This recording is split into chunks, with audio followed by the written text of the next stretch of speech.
Hello and welcome to the RedLeafCard, your home for Canadian soccer news and views. My name is Jacob. Today on this episode is a large breaking news of topics, and it's about the Canadian Soccer Business Terminating with MediaPro of the rights for Canadian Premier League and the Canadian Championship, and also the Canadian Soccer Association's General Secretary part ways with Canadian Soccer Association, and also Pickering FC coming back to League One Ontario, and also Ballou Tabla coming back to the Canadian Premier League for Atletico Ottawa. And if also to talk with these topics is a familiar face, is Jason Whissell from the podcast It's Not That Bad. Nice to have you. Jacob, it has been way too long. How are you doing, man? Actually, great. It's been a great time of talking with a lot of topics for the Canadian soccer. And it's really a big month of breaking news for Canadian soccer. And it really stands the biggest topic is that of the termination of the Canadian Premier League and the Canadian Championship of broadcasting them. Yeah, this story is going to be, for lack of a better term, a messy one here. So let's get to the basics of kind of what's going on here. CSB has basically filed a notice of action against MediaPro. They have basically terminated the contract that was signed in 2019, a 10-year deal that was worth $200 million. So for those of you who don't know, Canada Soccer Business signed a deal with MediaPro. MediaPro then created OneSoccer in order to be able to showcase the CPL and the Canadian Championships and the national teams. And so MediaPro basically handled the broadcast side of things, but now that's no more.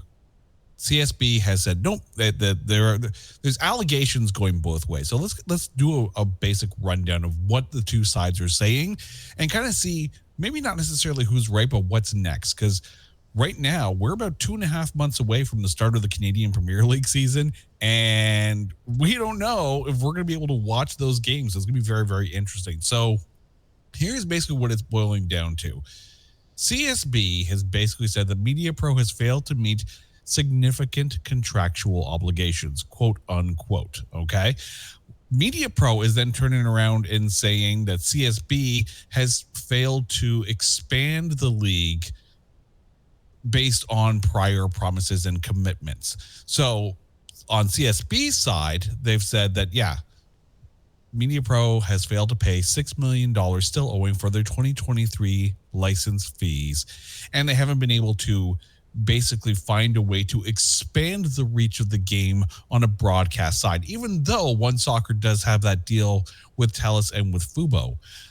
On the other side, MediaPro is saying that they've already put in $60 million into making OneSoccer and all the broadcasts, and that CSB had promised that they would expand the league to 10 teams by 2020 and 16 teams by 2024. Well, we're in 2024 right now, and we still only have 8 teams in the Canadian Premier League. They also said that they had promised a minimum of 2,402 CPL and Canadian Championship games by the year 2028. And as we know, we are a ways away from that. Now, when you realize that the deal was struck in 2019, you have to give them at least some wiggle room for the 2020 and 2021 seasons, because I don't know if you remember, there was a pandemic that was going on at the time and things kind of ground to a halt. So even the massive number of 2,042 games, you have to kind of take that into perspective and maybe give a little bit of leeway. But I think the expansion to 16 teams by now, and you and I have talked about this, Jacob, for a while, how, can you expand the CPL to a certain number? Well, if the promise was to get to 16 teams by 2024, they're not there. They're halfway there, and they haven't really had a moment to grow, even though They did have FC Edmonton, was it 2 years ago? And now all of a sudden that's gone. Now you got Vancouver, which is good, but you're still only at 8 teams. Now, on the MediaPro side of things, you have some changes in the background. So in 2022, MediaPro refinanced its debts in order to be able to give majority shareholder to Southwind Group, which is based in Hong Kong. But now there's reports that Southwind was actually looking to sell 80% stake in MediaPro. So you have MediaPro who's having, you could argue they're having financial problems, especially if CSB is saying that they still owe $6 million in 2023 license fees. And then you got MediaPro turning around saying that CSB is not giving them the product that was initially promised. So this is going to go on for a while. And the problem is, not necessarily from a business side of things, the CPL and the fans are going to suffer because as it stands right now, because the partnership and then because the contract has basically been torn up, CSB now holds all those rights with no one to show those games. So right now, we don't know if OneSoccer is going to be able to show the games, if they have the rights to do it, if they're even going to produce them. Like right now, there is a massive, massive question mark over people being able to watch these games. Yeah, and also for that Forge FC, you have also Calvary FC, and also Vancouver Whitecaps. Actually playing for the CONCACAF Champions Cup. And actually, I did have actually talked to someone who actually does the camera side to do those games. And it's still going to be MediaPro doing those matches. I'm not surprised because MediaPro has a vast array of production going on. They're not just Canada, right? Like they have productions going on around the world. So I'm not surprised if they're still going to be involved in CONCACAF because that is literally right around the corner. And, it might be, for lack of a better term, too late in order to be able to kind of stop that from happening. Which is good because, you have these, these production personnel that are already in place and ready to go. You can't just pull out at the last minute because you got jobs lost, you have coverage lost. And the thing is, when it comes to the CONCACAF Champions Cup, it's not just the Canadian teams. It's not just Cavalry and Forge, right? It is a much bigger playing field. So, I don't know the stipulations behind it. I don't know how that's being funded, but you have to think that somewhere, somehow, someone has maybe picked up a bill somewhere to pick it up and maybe pick up some of the broadcast rights for some of those games. It will be curious to see who ends up showing them because that also might tip your hat as to where does Canada Soccer Business go from here? Because right now, if the goal is for CSB to expand the reach of the broadcasts and to be able to expand the visibility of the league, the question becomes what next? This might be a preview of what's next. Yeah, and you also mentioned about the expanding of teams all the way to 16, for 4 years from the start of 2019. And everyone knows that you can't make a speedy of expansion of all the way to 16 teams from the start of 2019 to 2022, and since I think that one side had to be basically saying that we do want to stay on course of the expansion side, and since you got hit by a large pandemic, and this is something they should have renegotiated about the objectives, and now it's going to hit really hard for the Canadian Premier League. Yeah, I think if progress had been made in expanding the league coming out of the pandemic, the other thing too is you can't just snap your fingers and find an investor who's willing to put the money in to create a franchise. That doesn't happen, especially not in this economy. Like, coming into the pandemic, there were, I guess you could say there were hopes that, with things opening up, the fans are going to come back and people are going to see a want and a craving in order to be able to go see a live event. I'm sure we all had that moment where, the first live game you went back to when you could, the first concert you went back to, once things started to open up. And it was probably very, very cathartic in order to be able to do that. I'm sure soccer fans around the world, and especially across this country, were ecstatic to be able to finally go in person to go see their favorite team again, their hometown team.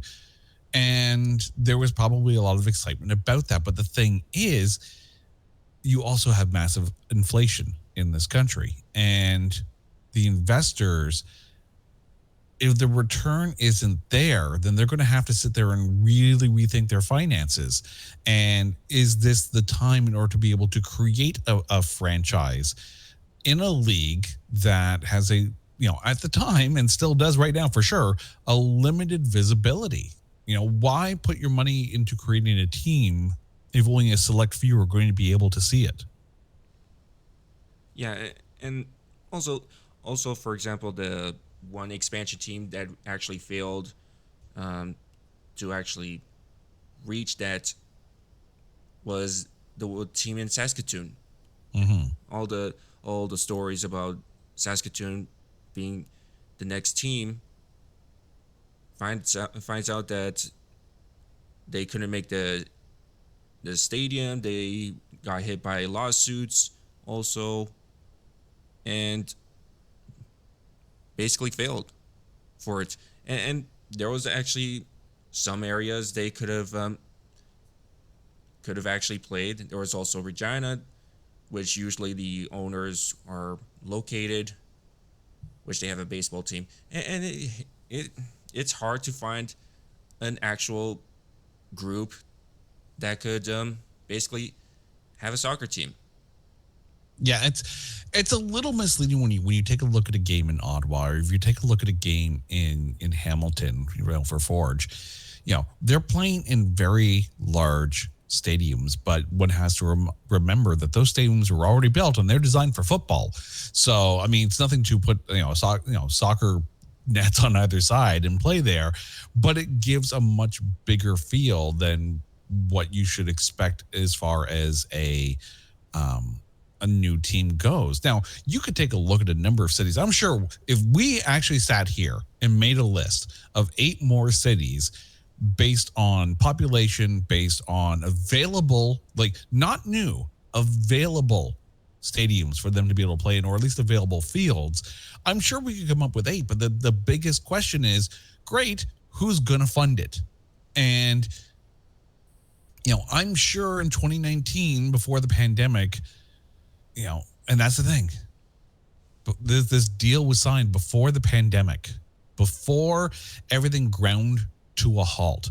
So I think you could argue that had the pandemic not happened, then it's a reasonable assumption that the CPL could have expanded, maybe not to a full 16, but at least get up to 12 teams.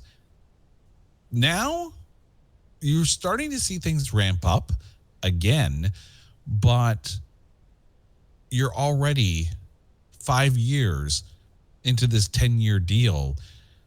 How long, or when's the soonest you're reasonably going to get new CPL teams in? Is it going to be soon enough?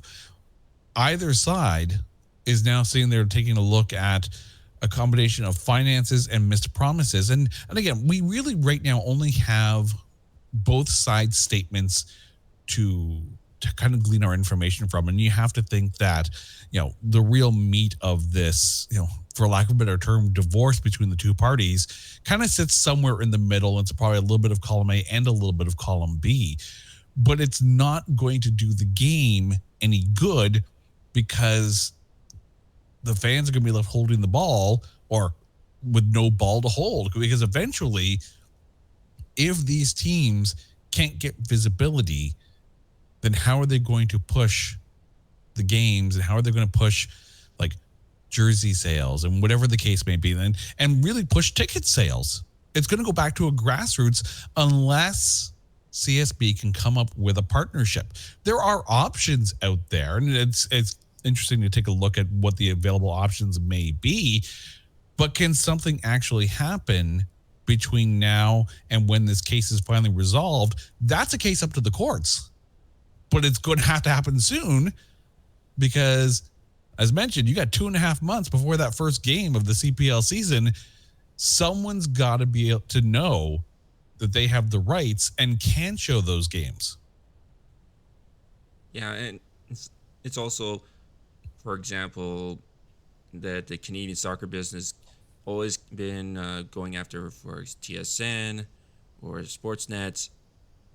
It's you're like hitting a roadblock of that. You're trying to go through those walls and trying to make those agreements if that this league would be successful. But right now that you're stuck with streaming sites, but still TELUS is willing to sponsor the league and actually help televise it in the Western area. The problem is that when you take a look at where the population in this country is, and I'm not saying this in order to kind of crap on the TELUS deal, because it is still an important step forward, but it's a very small subsection of the Canadian population and doesn't even cover the majority of the teams in the league currently. I mean, if you take a look at the media landscape in this country and ask yourself, where could the CPL actually go? You know, you mentioned a couple of the possibilities. If you take a look at Rogers Sportsnet, you know, yes, they have Sportsnet World. They have the channel that could be home to the CPL, and it's Canadian content. Let's not, you know, overlook that fact. The CRTC demands a large amount of Canadian content on every channel that's shown in this country. The CPL is almost tailor-made for that. I don't think creating their own discretionary channel is going to actually do, you know, that's not a feasibility at this point. By the time you actually got a CRTC license for a Canadian soccer channel, you're probably out 2-3 seasons already.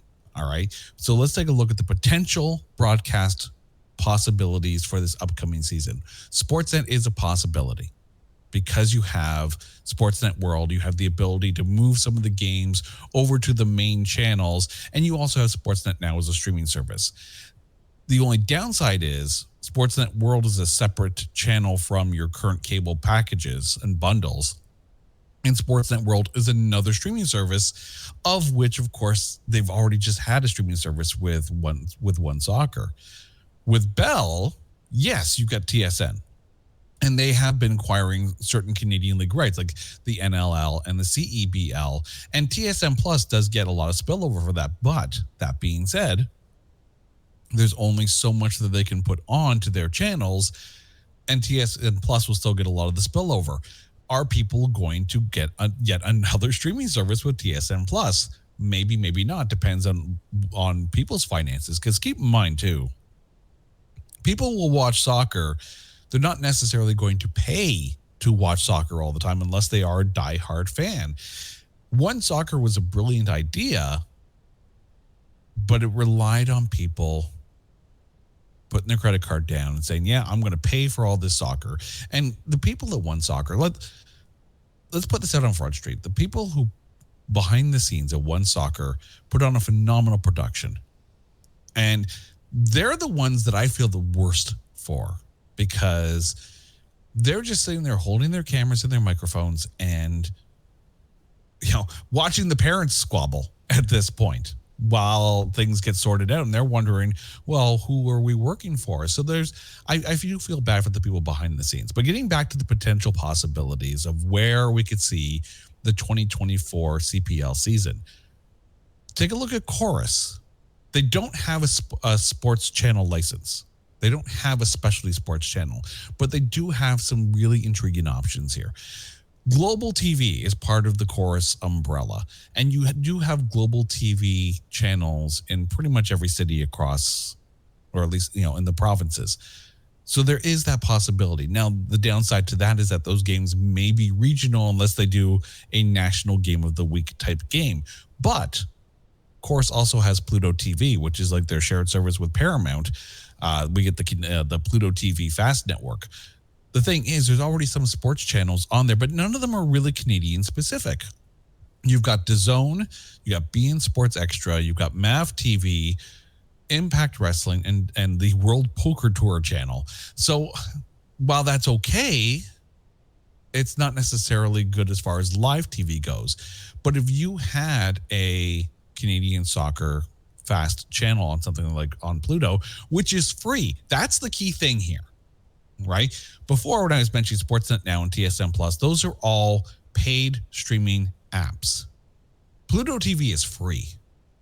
Anyone can hop onto it on an app or on a web browser, and they can watch.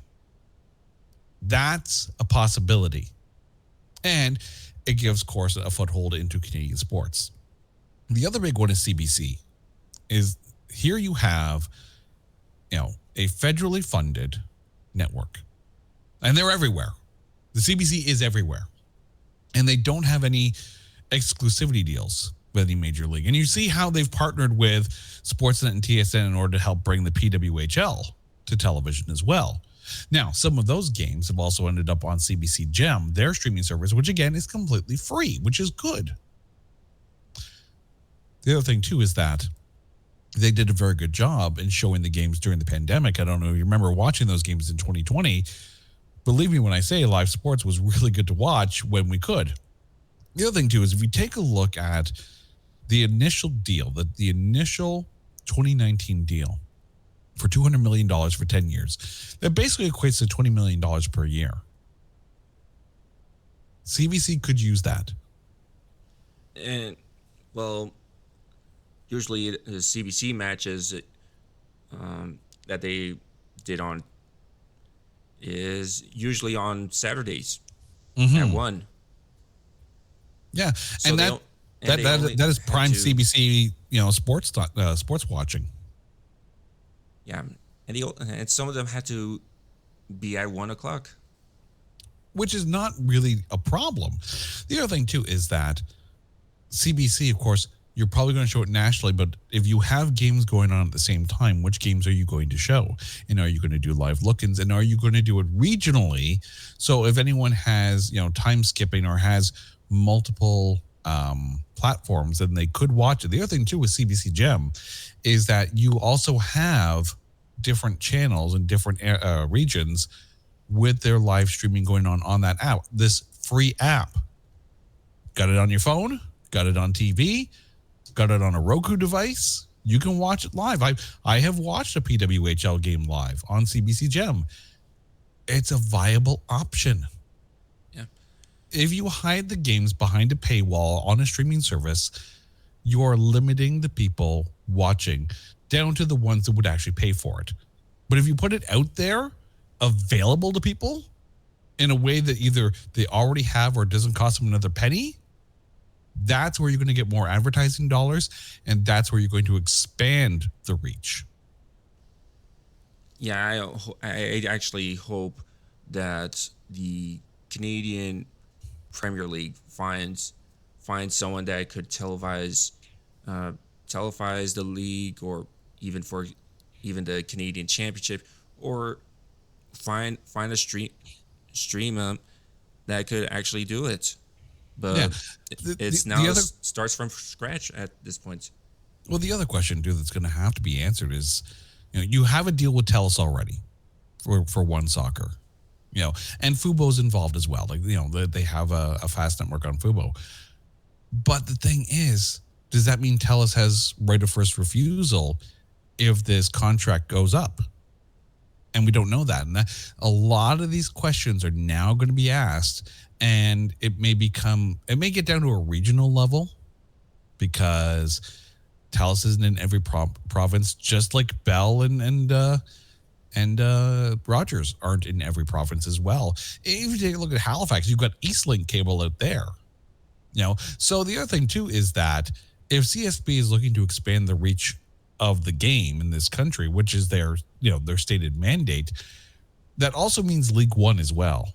And the more you showcase the lower levels as well, the more you bring attention to the potential of some of those players moving up to the CPL, and then some of those players moving up to MLS. So you have an ecosystem that can reach a wider audience, but you need the delivery method of, to get it out to them.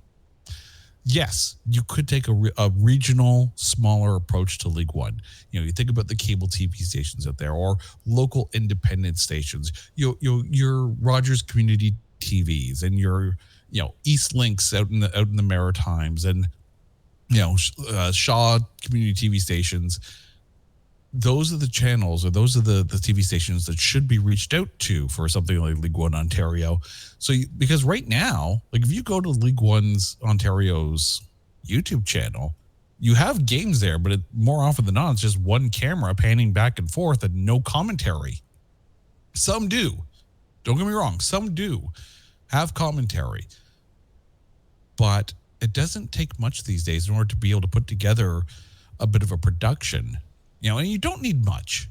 You really don't need much if you're doing it on a much smaller YouTube-based streaming scale, but you do still need something.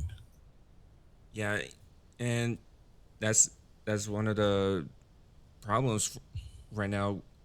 And now, on the other side of it is you have now the Canadian Soccer Association General Secretary Alyson Walker steps down. Yeah, no, this is, according to a statement from Charmaine Crooks, she stepped down. She basically walked away pretty much the day before she was going to take the job due to an quote-unquote unforeseen personal matter. And I'm not even going to try and speculate on what that could be because it's personal, right? She absolutely has the right to walk away from the job for whatever reason came up. And that's completely fine. There's zero speculation here. The problem is now they're left holding the ball. But I guess the biggest question is that what are the needs? There is no question whatsoever that Alyson Walker was overqualified when it comes to the marketing side of things. Consider that she was, working with Overactive Media. She was a VP of Bell Media's brand partnerships and client strategy. She worked with MLSE. She worked with the Canadian Olympic Committee, all in marketing and content.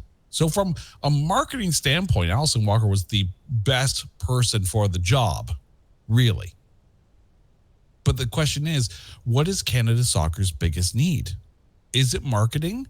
Or is it organizing the company? Because, as we talked about last year, there is a lot of organizational, there's a lot of funding that needs to be put into Canada Soccer. Make sure that practices are paid. Make sure that they can pay to play these international friendlies.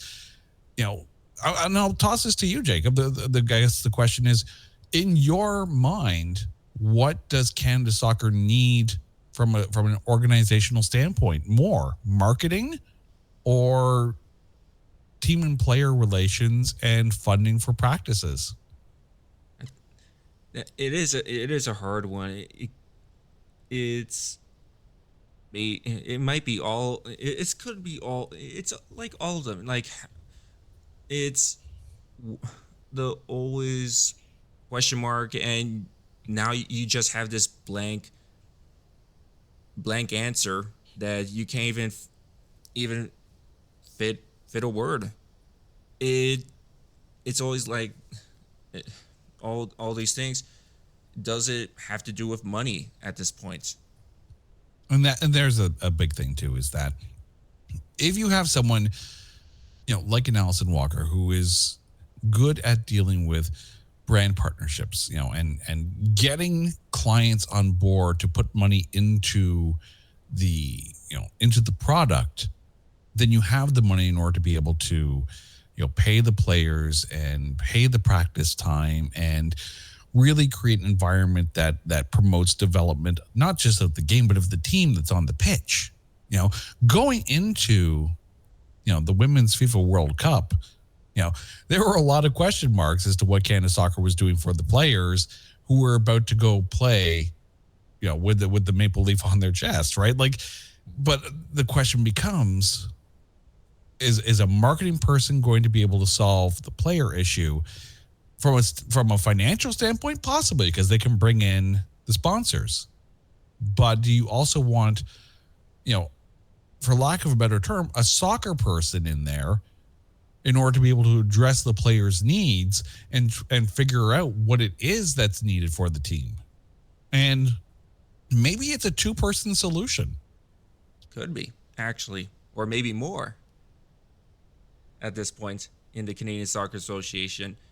And it does lead to all these things and all these situations that Canadian Soccer Association had to deal with, along with the women's national team and all the academies, for example. And we've seen for example, the Vancouver Whitecaps situation, and now we're seeing the women's national team trying to negotiate for a better deal of pay. And now you're figuring out that some of the people who work for Canadian Soccer Association are stepping down. It's always this question of, is the Canadian Soccer Association even able to stand out and even find a solution? And this is not a good time for all this to be happening. The FIFA World Cup, before you realize it, it's going to be here. And when I say here, I mean here, like literally here. And if they don't have this all figured out soon, then the entire conversation around Canada soccer in regards to the FIFA World Cup is not going to be what happens on the pitch. It's going to be mired in organizational chaos, and that's going to be the conversation. And that's not what you want to promote the game at the world level.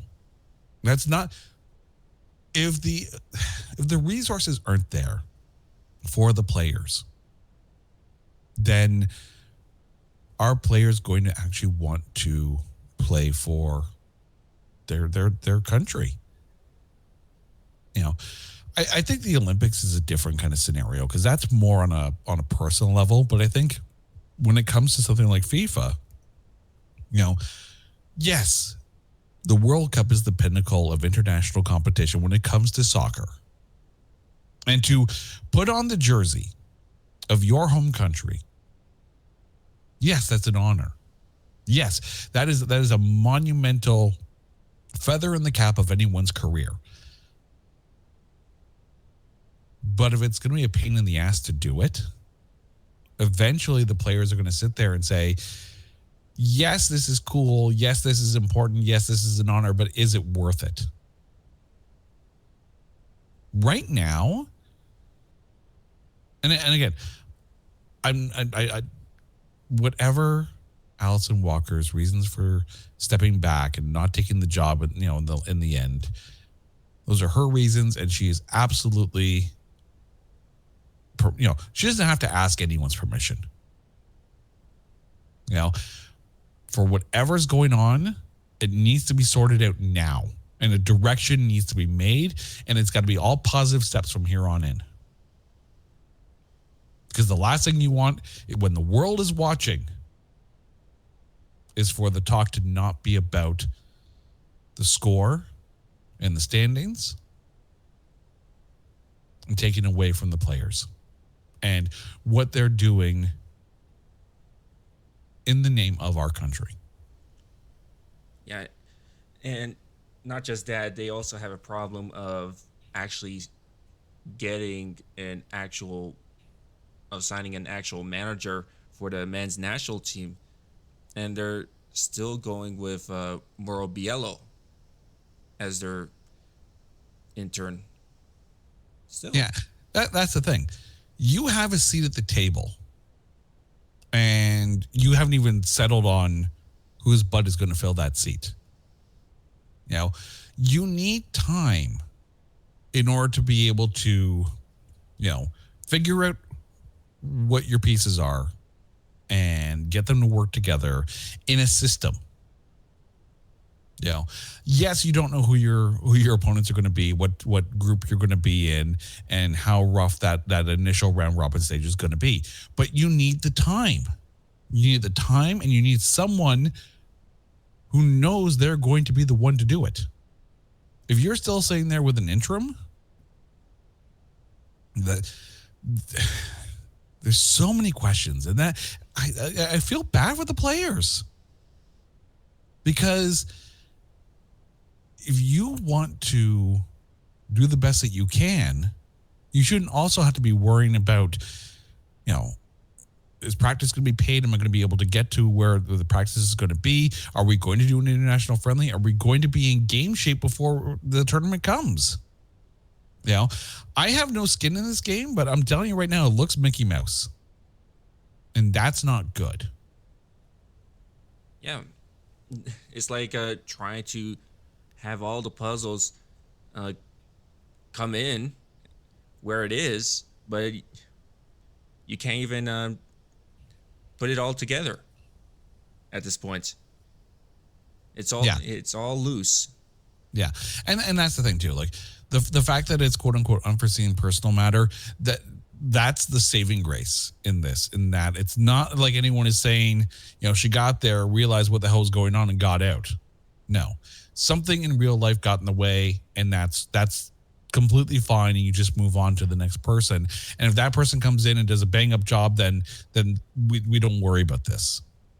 But if the next person comes in and is a short turnaround, and you still have people with the word interim in front of their title, that's a massive problem. Like, get it sorted out now, so the focus can be on what's to come, not the chaos in getting there. Yeah, I hope that Canada Soccer Association figures everything out for the next months or until 2026 when the World Cup comes in. And as noticed, Atletico Ottawa has been not a great success team that from previous season, that they got eliminated from the season that didn't qualify to the playoffs, and York United snuck in, and they didn't have Ballou Tabla in their roster for that season, but now he's coming back. Well, Atletico Ottawa had to do something. Like, something. 2022, you're standing at the top of the table. And the next year, you're on the outside looking in. Like, that is reaching the top of the table is not the biggest thing in the world. It's been proven time and time again, right? How many times has Forge, won it all without being the best team in the regular season, right? More times than not.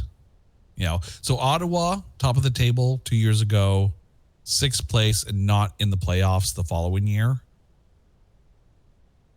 That's big. And it's not like they were playing, badly per se, but when you lose 6 goals out of your, put this into perspective, right?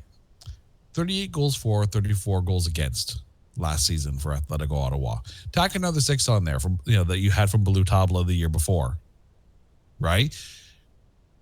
If you have someone that's going to put the ball in the net, then you stand a better chance. It's not that hard to really figure out, right? But the other thing too is that someone who has had the ability to help bring the team to that pinnacle, then obviously, you're going to have a better team on the pitch to begin with, right? I just wonder. I wonder, if you're going to have to change too much. I don't think you will, because at least you have a known quantity in Ballou Tabla. It's like they know what they're getting. They absolutely know what they're getting.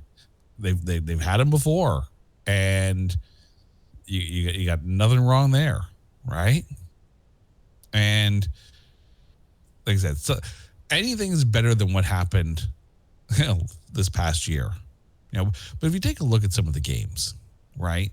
And in games that they lost, and I'm just going through here, as you're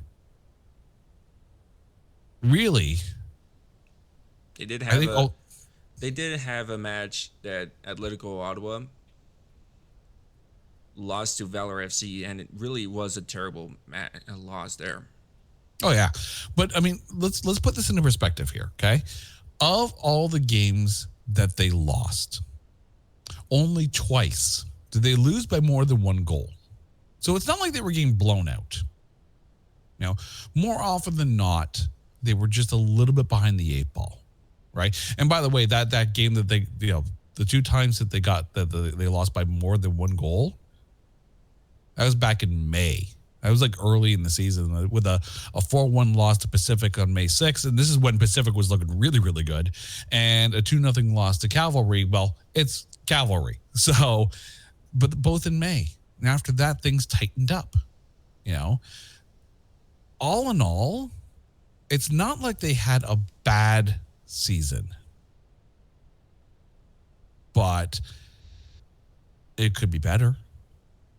It could absolutely be better. And think, if he's able to equal his 2022 goals output, that actually would have put him third on last year's team, behind Ollie Bassett and Samuel Salter. 12 and 7 goals respectively. That's 6 goals. It's needed. It's absolutely needed. And if Ottawa can tap into that and help with the offensive, because clearly the defensive wasn't necessarily the issue, but if you're not scoring as much as you were the year before, then yeah, you're gonna be in that kind of situation. Yeah, and they were deciding, oh, should we just basically let Ballou Tabla free to go to another place, actually get money out of this in the transfer market, and they gave him to a Turkish team in the second division league. Mm-hmm. And Atletico Ottawa really actually suffered some of the consequences if you had one of the key players, and they didn't make the playoffs.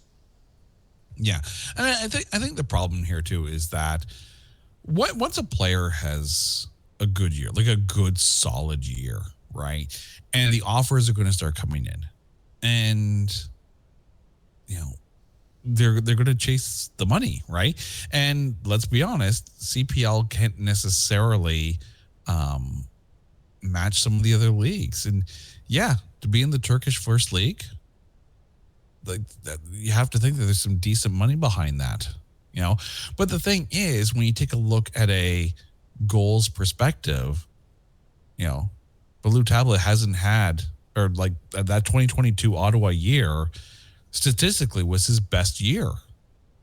So it's success over money, right? And I get wanting to test the waters. I get, wanting to take a good offer. It's nice to see him back with Ottawa, which is good. Yeah, I really liked Ballou Tabla where he is right now.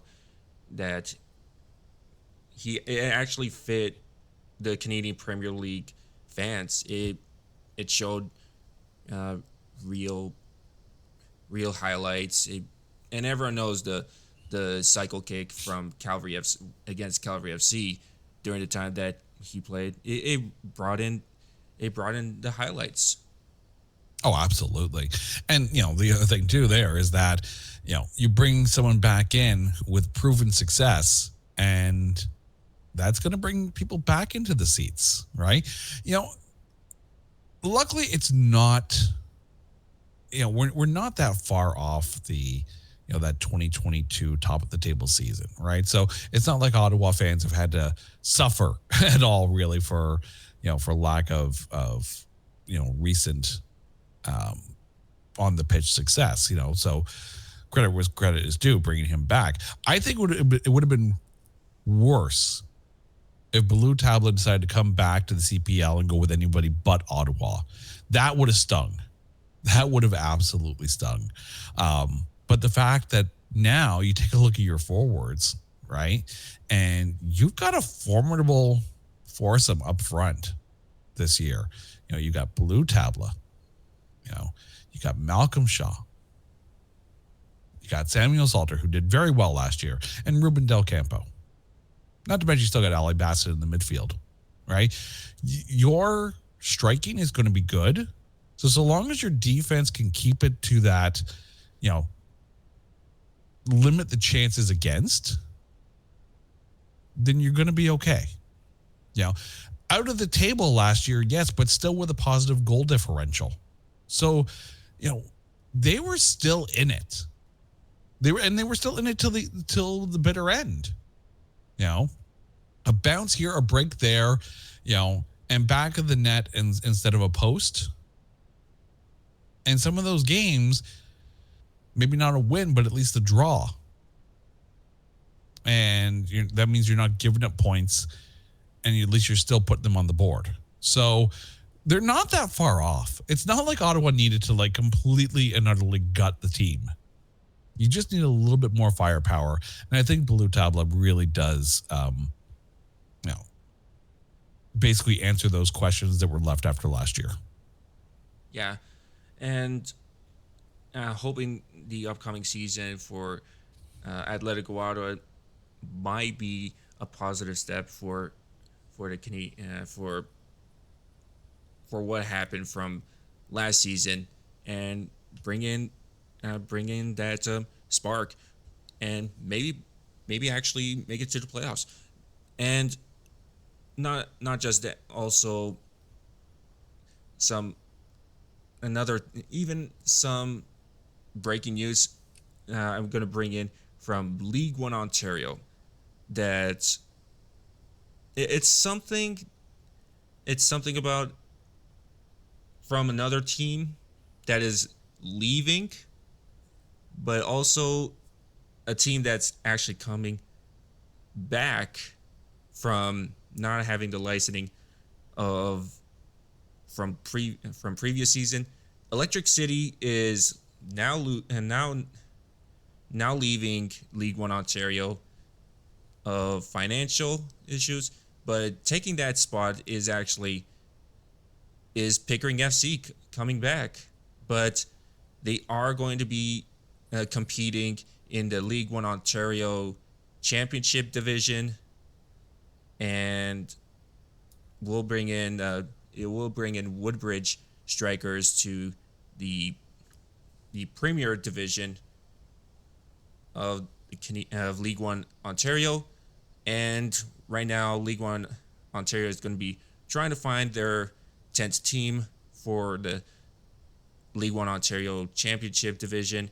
So Pickering FC coming back is something for League One Ontario.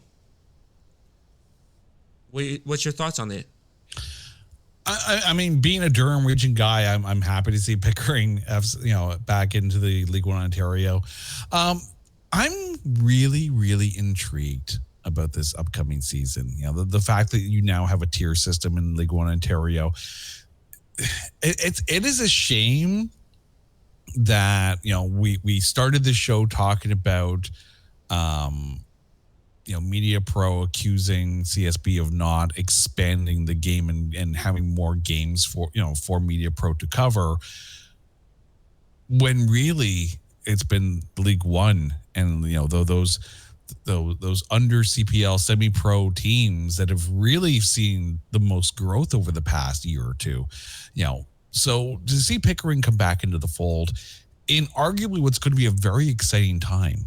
Like we all know, and anyone who watches English soccer knows that the fight for relegation and the fight to move up and not to fall down to lower leagues, like it's going to be fascinating to watch. And I think it's going to add an interesting new dynamic to this. And I think the other thing too is that it's going to build upon rivalries. Like right now, or at least last year, League One Ontario, it's a fairly big league, 22 teams, lots to go around. But now, you take a look at everything and it's going to be it's a smaller group and you're going to be playing against them, those teams more often. Rivalries make sports better. There's no question about that, right? They absolutely make, sports better. So the chance to move up and the chance to do well, the fear of going down a level, like I love this idea. I absolutely love this idea. Yeah. Lots of fans do actually like that the promotion relegation system. Some fans don't. Some people think that the Eastern and Western Conference sides are more of a better choice, but when you see promotion relegation, it's always a challenge. Yeah. I mean, am I expecting much out of Pickering FC in this first season? Probably not. When they played in 2022, they finished in 14th. So it's not like they had the best year. In 2019, they also finished in 14th. So they have some building to do upon that. Finishing the 2022 season with a 7-2 and 12 record, that's tough. That's tough. And a minus 10 goal differential. So is there the possibility of them moving up in that first year? Maybe not. But more soccer is still good soccer. And that's a good thing. I would love to see League One Ontario start to get some kind of, even if it's at the cable TV level or even streaming to YouTube with commentators. Like, I cannot stress, partner up with a school, partner up with a broadcasting college, partner up with somebody in order to be able to help develop the future of Canadian soccer broadcasting, because this is a great training field for that. If you think about it, right? Any of these cities that have a broadcasting college or a broadcasting program, or even, develop internships with schools in the area that have a broadcasting program. Develop those skills with those students, with this league, and everything grows together better. Yeah. The whole provincial leagues coming to light. And you all know, and that League One Alberta has already been established, and now their first season is going to come up at this point. Oh yeah, I mean, I love the fact that we're talking about this now in the middle of the FA Cup, because let's be honest, FA Cup is the most intriguing tournament in all of soccer, and it's also competitive. Oh, very competitive. On the day that we're recording this, shout out to Maidstone United for beating Ipswich in their match and moving on to the fifth round. And that's the thing. You have times when you have teams that,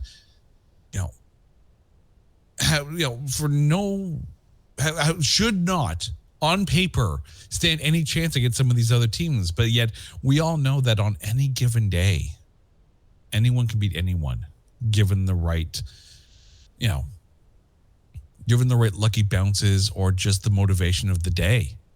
Like, I love the FA Cup. I think it's great. I said it last year, and I'm going to say it again, and I'm going to say it again and again and again until someone actually listens. I would love to see an FA Cup style tournament in Canada with the League One Canada teams, with CPL teams. Like, make it happen. People would lose their ish. And all the Canadian teams that are in it. Yeah, I mean, have all of them. We're almost there with the Canadian Championship. The Canadian Championship is great in that it does bring some of those League One teams into the fold, and with the expansion of that, it's going to be even better. But I'd love to see an everyone in tournament and see how that goes. And I guarantee you, all it would take would be, and I'm not going to say Pickering, right? Because I'm not going to put that out there. But like a team like a Vaughan Azzurri knocking off a major team, right? TSS Rovers. Yeah, exactly. About that. Well, that's the thing. Like, look how good that went, right? Small team beats big team. That's a major story, right? It's not just this. Vaughan Azzurri actually almost beated Halifax Wanderers. Yeah, and also AS Blainville almost beated York United. Is another one that almost beated a First Division League of Canadian Premier League. But the other thing, it's a competitive, it's a competitive thing like FA Cup, but it's always that question for the Canadian Soccer Association, thinking, should we allow more? Have all the teams compete? I don't see why not. I really don't. There are great players in every league in this country, and given the chance to showcase themselves, imagine what that could do for their careers. And the other thing too is that, if you had an FA Cup style tournament, then you're going to have, national interest. You could have a small team, from Quebec, knock off a major team, in Alberta, and both sides of the country are talking about it, right? Cinderella stories, people gravitate towards them, right?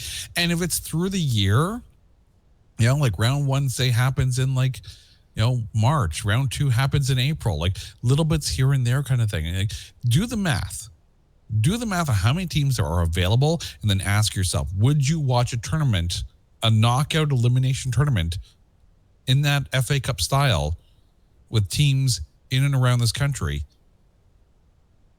Hells yeah, I'd watch it. Yeah.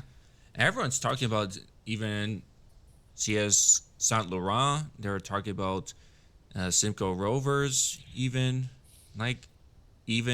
TSS Rovers that even talked about, even that beated Valor FC, and also now another BC team, Victoria Highlanders.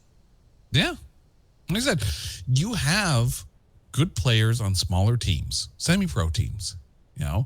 Why not give them the chance to showcase their talents and showcase their ability? The other thing too, and this has always been like the question of, well, why should a team like a Tottenham, even think to dare to compete against, like some smaller little team where the pitch is basically someone else's backyard, right?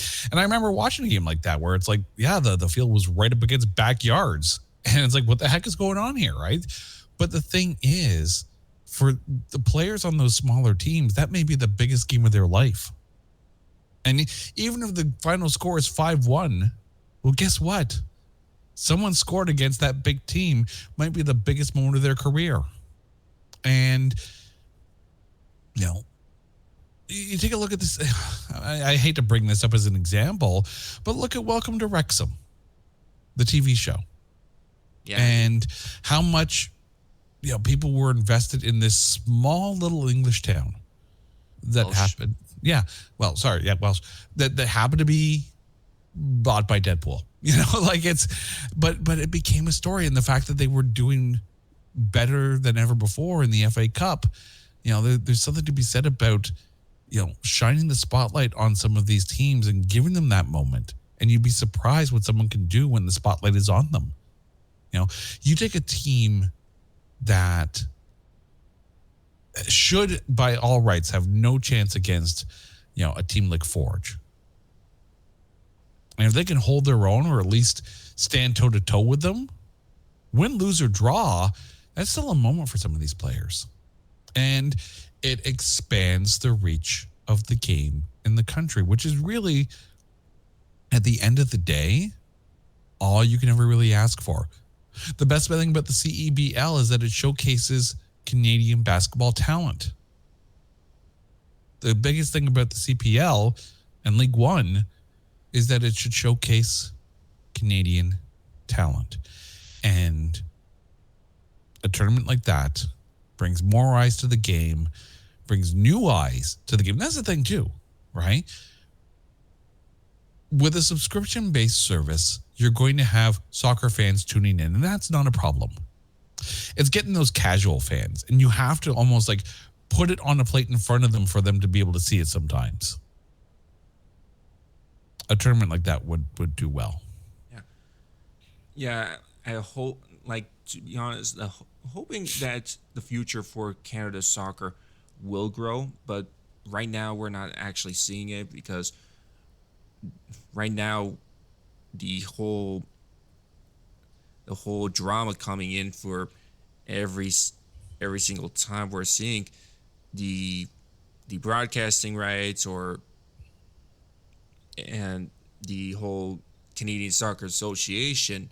I hope everything gets fixed and goes back to watching the games of Canada soccer and bring in Canadians to watch the game live. Amen. Yeah. And that's full time of the Red Leaf Card. I'm your host, Jacob, subbing out.